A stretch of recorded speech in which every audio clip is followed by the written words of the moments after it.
नमस्कार दोस्तों, कैसे हैं आप लोग। अशोका स्टडी पॉइंट के ऑनलाइन प्लेटफॉर्म पे आप सभी लोगों का फिर से मैं स्वागत कर रहा हूं। पिछले कक्षाओं में हम लोग सौर मंडल के बारे में चर्चा कर रहे थे कि सौर मंडल के आकाशीय पिंडों के बारे में हम लोग विशेष अध्ययन किए थे। आज हम लोग सौर मंडल के पहले आकाशीय पिंड के बारे में चर्चा करेंगे। और सौर मंडल का पहला आकाशीय जो पिंड है वो आपका सूर्य है। क्या है? सूर्य है। और सूर्य एक ऐसा टॉपिक है जहाँ से आपके एग्ज़ाम में हमेशा क्वेश्चन बनते हैं। तो देखा जाए तो सूर्य के बारे में क्या क्या क्वेश्चन पुटअप हो सकते हैं, इसके बारे में हम लोग प्रकाश डालते हैं। सबसे पहले बात किया जाए तो सूर्य क्या है, तो सूर्य एक तारा है। क्या है? सूर्य एक तारा है। पहला क्वेश्चन कि सूर्य क्या है? एक तारा है, या कह सकते हैं गैसों का एक महापिंड है जिसे तारा कहते हैं। क्वेश्चन बन गया कि तारा किससे कहते हैं, तो सुन लीजिए, तारा किसे कहते हैं? वह आकाशीय पिंड जिसके पास स्वयं का ऊष्मा और प्रकाश हो उसे हम क्या कहते हैं? तारा कहते हैं। एक बार और सुने, वह आकाशीय पिंड जिसके पास स्वयं का ऊष्मा और प्रकाश हो उसे क्या कहते हैं? तारा कहते हैं। सूर्य एक ऐसा आकाशीय पिंड है जिसके पास स्वयं का ऊष्मा और क्या है? प्रकाश है, इसलिए इसे हम क्या कहते हैं? तारा कहते हैं। ठीक है। दूसरा क्वेश्चन इसके संरचना अर्थात इसके संगठन से बनता है या इसके निर्माण से बनता है कि सूर्य का निर्माण किन गैसों के मिश्रण से हुआ, या सूर्य की संरचना में कौन कौन सी गैसें पाई जाती हैं। तो ये बहुत इंपॉर्टेंट है। तो आइए देखते हैं संरचना के बारे में। सूर्य की संरचना, सूर्य की संरचना। ठीक है। सूर्य की संरचना में यदि देखा जाए तो सूर्य की संरचना में 71% जो है, 71% हाइड्रोजन गैस है। कौन सी गैस है? हाइड्रोजन। 71% हाइड्रोजन गैस है। दूसरी सबसे बड़ी गैस देखा जाए तो 26.5% में आपका हीलियम गैस है। कौन सी गैस? Helium gas. और 2.5% जो गैस है वो आपका देखा जाए तो अन्य गैस है। कौन सी गैस है? अन्य गैस। क्वेश्चन क्या बन जाएगा आपसे इस स्तर पे कि सूर्य की संरचना में सर्वाधिक मात्रा में कौन सी गैस है, तो आपका उत्तर क्या बनेगा? सर्वाधिक मात्रा में हाइड्रोजन गैस है। सूर्य के संरचना में हाइड्रोजन गैस की मात्रा कितनी प्रतिशत है, तो 71% है। सूर्य की संरचना में दूसरी सबसे बड़ी गैस कौन है, तो हीलियम है। ठीक है। कितना उसका प्रतिशत है, तो 26.5% है। और तीसरा जो गैस है वो अन्य गैस है। यदि हम यहाँ अन्य गैस को फाइंड आउट करें तो हम पाएंगे कि 1.5% गैस है। इसको मैं फाइंड आउट कर रहा हूँ 2.5 को, तो 1.5% जो गैस है उसमें आपका कार्बन, ऑक्सीजन, नाइट्रोजन और आपका देखा जाए तो नियान। तो 1.5% अर्थात 1.5% गैसें क्या है? कार्बन, ऑक्सीजन, नाइट्रोजन और नियान है। और 1% जो बच जा रहा है वह आपका देखा जाए तो लौह अयस्क है। क्या है? लौह अयस्क है। ठीक है। केवल और केवल 2.5% को फाइंड आउट किया गया है। तो 2.5% में आपका देखा जाए तो 1.5% जो है वह कार्बन, ऑक्सीजन, नाइट्रोजन और नियान गैस है। और 1% जो है वह क्या है? लौह अयस्क है। क्या है? लौह अयस्क है। अब सूर्य के लेयरों से बहुत ज़्यादा आपके एग्जाम में क्वेश्चन बनते हैं कि सूर्य के कौन कौन से लेयर हैं, इसकी क्या विशेषताएं होती हैं। इससे बहुत ज़्यादा आपके एग्जाम में क्वेश्चन बनते हैं। तो आइए उसको भी देखते हैं। जैसे मान लेते हैं कि यदि हम सूर्य को एक लेयर में ऐसे विभाजित कर रहे हैं, बना रहे हैं, थोड़ा सा छोटा हो गया, इसको मैं मिटा रहा हूँ। इस वाली लाइन को थोड़ा सा समझने में बेहतर होगा। ठीक है। हाँ, ये हो गया। मान लेते हैं यह सूर्य की संरचना है। ठीक है। अब आपसे क्वेश्चन बन जाएगा कि सूर्य के सबसे आंतरिक भाग को अर्थात भीतरी भाग को, तो सबसे भीतरी या आंतरिक भाग कौन सा है? ए। तो आपका सबसे आंतरिक भाग को, सूर्य के सबसे आंतरिक भाग को, सूर्य के आंतरिक भाग को क्या कहते हैं? तो सूर्य के सबसे आंतरिक भाग को केंद्र या कोर कहते हैं। क्या कहते हैं? केंद्र या कोर कहते हैं। पहला क्वेश्चन, सूर्य के आंतरिक भाग को क्या कहते हैं? तो केंद्र या कोर कहते हैं। अब पूछ लिया जाएगा कि कोर का तापमान कितना है या टेम्परेचर कितना है? तो 15 मिलियन डिग्री सेल्सियस। कितना है बच्चों? 15 मिलियन डिग्री सेल्सियस। ठीक है, कितना? सूर्य का तापमान कितना है? तो 15 मिलियन डिग्री सेल्सियस है। अब सूर्य का जो दूसरा लेयर है, सूर्य का जो दूसरा लेयर है, इसको हम प्रकाश मंडल कहते हैं। क्या कहते हैं? प्रकाश मंडल कहते हैं। प्रकाश मंडल को अंग्रेजी में, इंग्लिश भाषा में फोटोस्फीयर कहते हैं। फोटोस्फीयर कहते हैं। ठीक है, प्रकाश मंडल को इंग्लिश में क्या कहते हैं? फोटोस्फीयर। अब प्रकाश मंडल को सूर्य का दीप्तिमान सतह कहा जाता है। क्या कहा जाता है? सूर्य का दीप्तिमान सतह। अर्थात सूर्य से प्रकाश का जो उत्सर्जन होता है वह प्रकाश मंडल अर्थात फोटोस्फीयर से ही होता है। इसीलिए प्रकाश मंडल को सूर्य का दीप्तिमान सतह कहा जाता है तथा इसी प्रकाश मंडल को सूर्य का धरातल कहा जाता है। क्या कहा जाता है? सूर्य का धरातल। इंपॉर्टेंट है, सूर्य का धरातल किसे कहते हैं? तो प्रकाश मंडल को ही सूर्य का क्या कहा जाता है? धरातल कहा जाता है। प्रकाश मंडल के तापमान की यदि बात किया जाए, प्रकाश मंडल का जो तापमान है वो 6000 डिग्री सेल्सियस है। कितना है?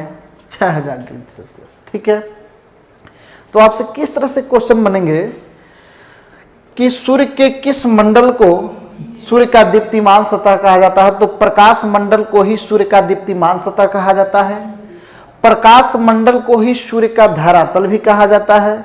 और प्रकाश मंडल का तापमान कितना होता है? तो 6000 डिग्री सेल्सियस होता है। दूसरा क्वेश्चन पूछ लिया जाएगा आपसे कि सूर्य में किस मंडल के द्वारा ऊर्जा का उत्सर्जन होता है? तो प्रकाश मंडल द्वारा सूर्य से ऊर्जा का क्या होता है? उत्सर्जन होता है। सूर्य के प्रकाश मंडल का जो तापमान है वह कितना है? तो 6000 डिग्री सेल्सियस है। क्लियर है? अब देखा जाए तो सूर्य का जो प्रकाश मंडल है उसके किनारे प्रकाशमान नहीं हो पाते क्योंकि इसके किनारों पर वायुमंडल पाया जाता है। क्या पाया जाता है? वायुमंडल। प्रकाश मंडल के जो किनारे होते हैं वह प्रकाशमान नहीं हो पाते क्योंकि यहाँ पर वायुमंडल पाया जाता है। और यह वायुमंडल क्या करता है? प्रकाश मंडल से उत्सर्जित होने वाले प्रकाश को क्या कर लेता? अवशोषित कर लेता है। और जब यह प्रकाश को अवशोषित करता है तो आप पा रहे हैं कि इसमें 1% लौह अयस्क है। तो अत्यधिक टेम्परेचर अर्थात तापमान के कारण यह जो लोहे के कण होते हैं, लौह जो अयस्क जो गैस होते हैं, यह हीट होकर के लाल रंग के जलने लगते हैं। और लाल रंग के क्या? प्रकाश मंडल के किनारे यह लाल रंग का एक घेरा बन जाता है जिसे हम वर्णमंडल कहते हैं। क्या कहते हैं? वर्णमंडल कहते हैं। ठीक है, वर्णमंडल को अंग्रेजी में हम क्रोमोस्फीयर भी कहते हैं। क्या कहते हैं? CHROMO, chromo, SPHERE। ठीक है, तो वर्णमंडल को क्रोमोस्फीयर कहते हैं। और वर्णमंडल को ही सूर्य का वायुमंडल कहा जाता है। सूर्य का वायुमंडल। तो ये दो क्वेश्चन बहुत इंपॉर्टेंट है कि सूर्य का वायुमंडल किसे कहते हैं? तो वर्णमंडल को ही सूर्य का वायुमंडल कहते हैं क्योंकि वर्णमंडल और प्रकाश मंडल के बीच में आपका क्या? वायुमंडल पाया जाता है। इसीलिए वर्णमंडल को सूर्य का वायुमंडल कहते हैं। तथा दूसरा जो महत्वपूर्ण क्वेश्चन है, सूर्य का धरातल किसे कहते हैं? तो प्रकाश मंडल को।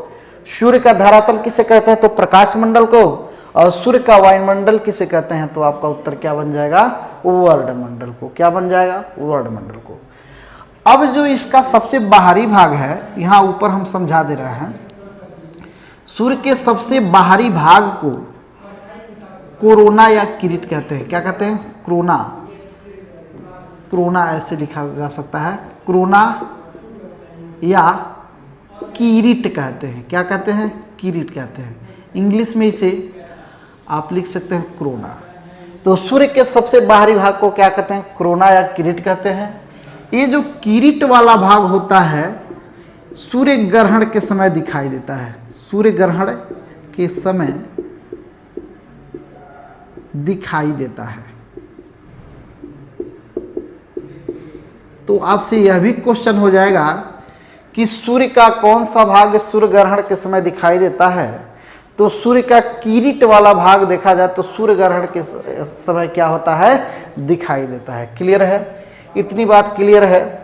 एक बार और देखना, सूर्य के सबसे आंतरिक भाग को क्या कहते हैं? तो केंद्र या कोर कहते हैं, जिसका तापमान 15 मिलियन डिग्री सेल्सियस होता है।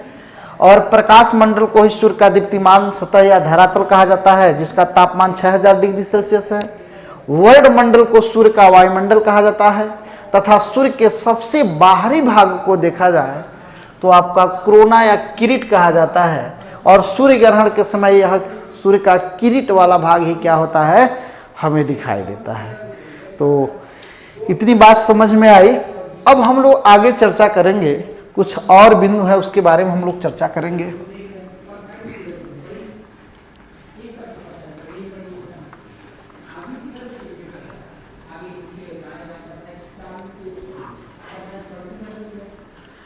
कुछ तथ्यात्मक चीजें हैं उसके बारे में हम लोग चर्चा कर ले रहे हैं। जैसे यहाँ क्वेश्चन बन जाएगा कि सूर्य का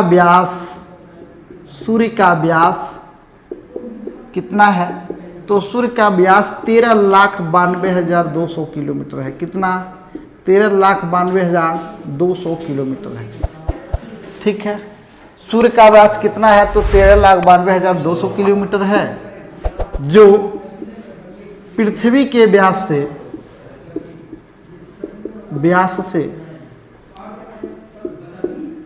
110 गुना क्या है? अधिक है। तो ये क्वेश्चन आपसे बन जाएगा, सूर्य का व्यास कितना है? तो 13,92,200 किलोमीटर है। दूसरा क्वेश्चन बनेगा, सूर्य आकार में पृथ्वी से 13 लाख गुना बड़ा है। कितना गुना बड़ा है? 13 लाख गुना बड़ा है। तो आप सोच सकते हैं कि हमारे पृथ्वी सूर्य का कौन सा भाग है? तो सूर्य के आकार में पृथ्वी से 13 लाख गुना क्या है? बड़ा है। अर्थात हमारी पृथ्वी जैसे 13 लाख पृथ्वी सूर्य में क्या हो जाएंगे? समाहित हो जाएंगे। ठीक है। दूसरा क्वेश्चन बनेगा, नाभिकीय संलयन क्रिया द्वारा नाभिकीय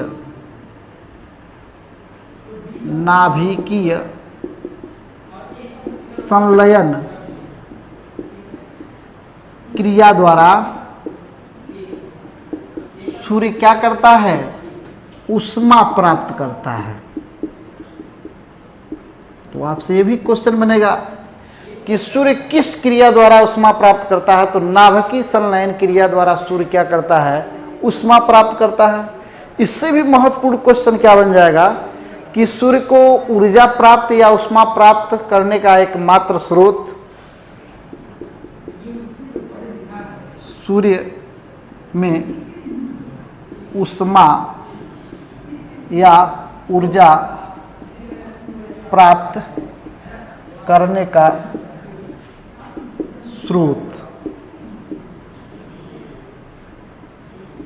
जो स्रोत है वह सिर्फ हाइड्रोजन परमाणु है। हाइड्रोजन परमाणु की उपस्थिति। तो ये बात सुनिए, अगर सूर्य के केंद्र में हाइड्रोजन परमाणु न रहे तो सूर्य को ऊष्मा और ऊर्जा प्राप्त नहीं होगा, क्योंकि 10⁻⁷ डिग्री सेल्सियस ताप पर 4 हाइड्रोजन नाभिक मिलकर के एक हीलियम नाभिक का क्या करते हैं? निर्माण करते हैं, जिसके द्वारा सूर्य को ऊष्मा और ऊर्जा क्या होता है? प्राप्त होता है। अब देखा जाए तो दूसरा क्वेश्चन बनेगा, सूर्य ताप का 2 अरबवां भाग, सूर्य ताप का 2 अरबवां भाग पृथ्वी को प्राप्त होता है।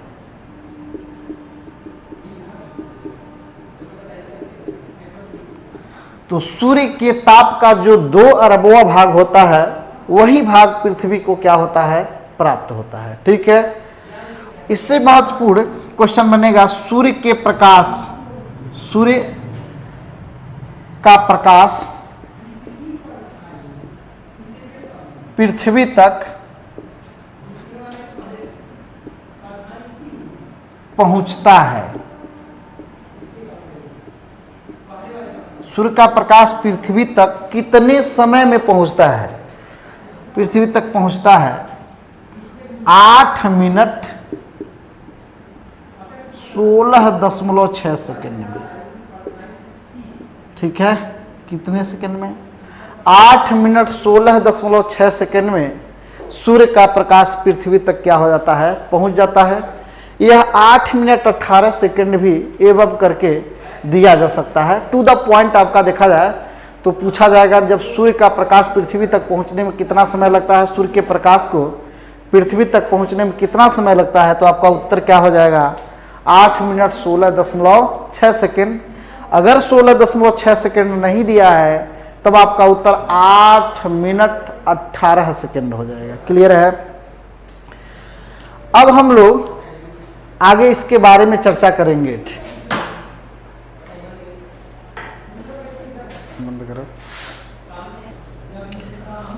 अब हम लोग सूर्य के बारे में कुछ रचनात्मक चीज़ें उसके बारे में जानकारी लेते हैं कि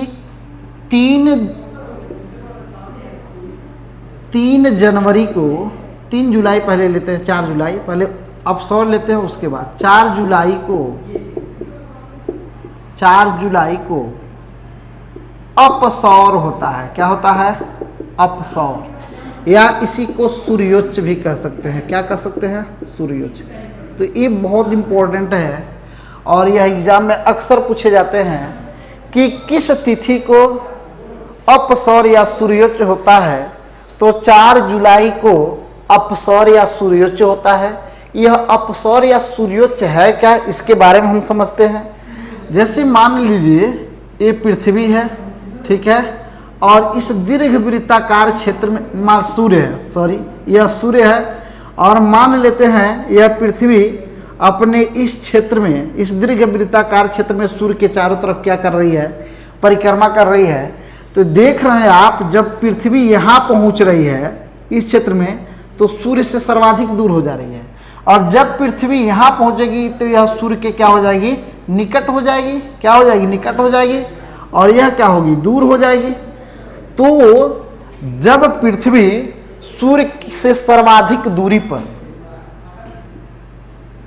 पृथ्वी सूर्य से सर्वाधिक दूरी पर, सर्वाधिक दूरी पर होती है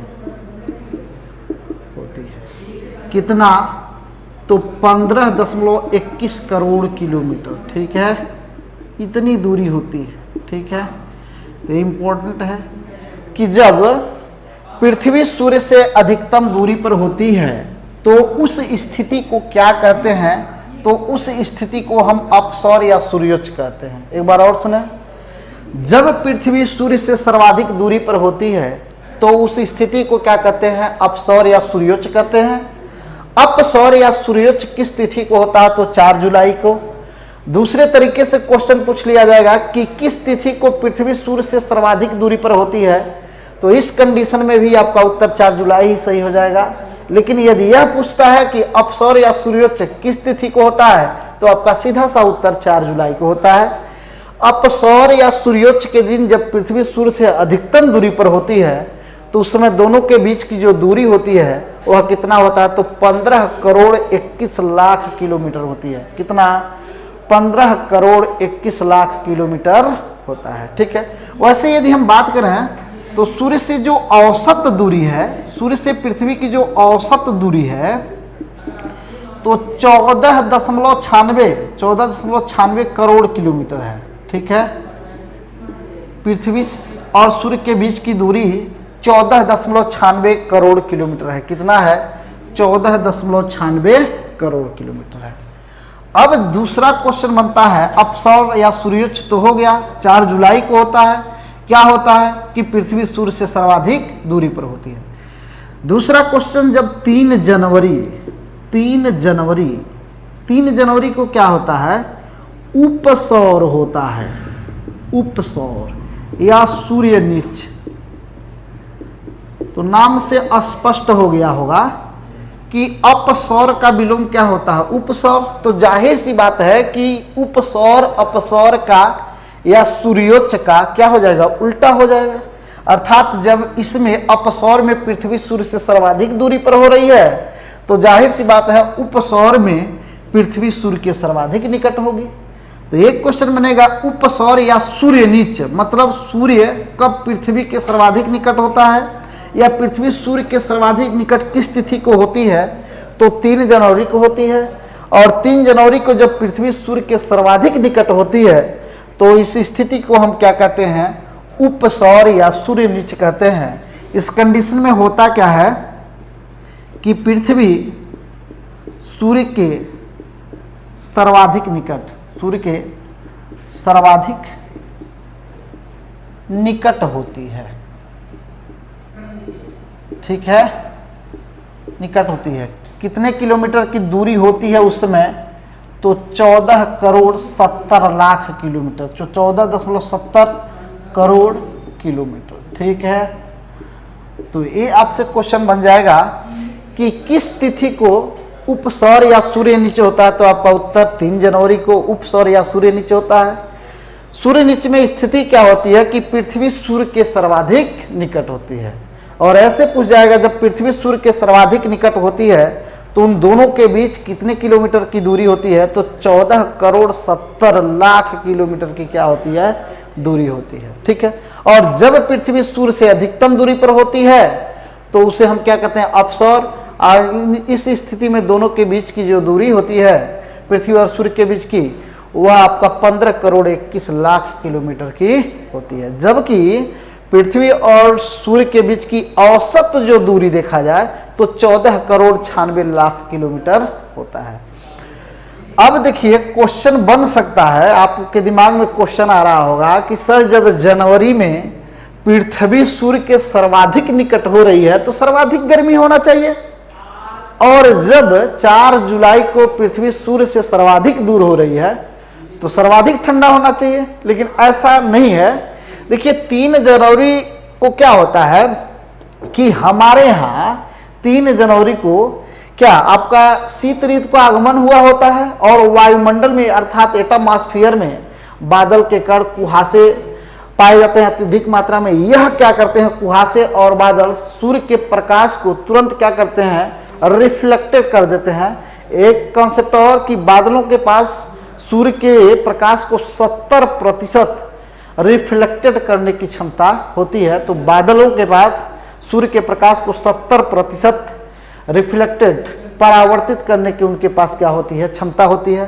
तो इस कारण हमारे यहाँ शीत ऋतु का आगमन होने के कारण पृथ्वी सूर्य के निकट होने के बावजूद भी गर्मी नहीं होती, क्या होती है, कड़ाके की ठंड होती है। जबकि देखेंगे 4 जुलाई को पृथ्वी सूर्य से अधिक दूरी पर है, फिर भी हमारे यहाँ गर्मी बहुत ज़्यादा होता है, ग्रीष्म ऋतु का आगमन होता है। तो होता क्या है कि आपको पता है कि 21 जून को ही सूर्य कर्क रेखा पर लंबवत चमकने लगता है, और लगभग देखा जाए तो जुलाई 1 ही महीने का अंतर हो रहा है। 1 ही महीने का क्या, यदि हम देख लें तो 10 से 15 दिनों का अंतर होगा। और इसी कारण देखिए सीधे सूर्य हमारे सर पर लंबवत चमकता है, और जो वायुमंडल होता है बिल्कुल साफ होता है। वायुमंडल में बादल नहीं पाए जाते हैं, और बादल पाए जाते हैं तो वह चलते जाते हैं, कुहासे नहीं पाए जाते हैं। इसीलिए सूर्य का प्रकाश सीधे धरातल पर पहुंचता है, पड़ता है, और कड़ाके की नहीं कहा जा सकता, और बहुत ज़्यादा क्या होती है, गर्मी पड़ती है। क्लियर है। तो उपसौर और अपसौर पता हो गया। तो अपसौर या सूर्योच्च की स्थिति को तो 4 जुलाई को, उपसौर या सूर्य नीच की स्थिति को होता है तो 3 जनवरी को होता है। उम्मीद करता हूं कि यह टॉपिक आप लोगों को समझ में आया होगा। यदि यह वीडियो आपको अच्छा लगा हो तो शेयर और लाइक करना ना भूलें। इस वीडियो को अधिक से अधिक आप लोग शेयर करें। धन्यवाद।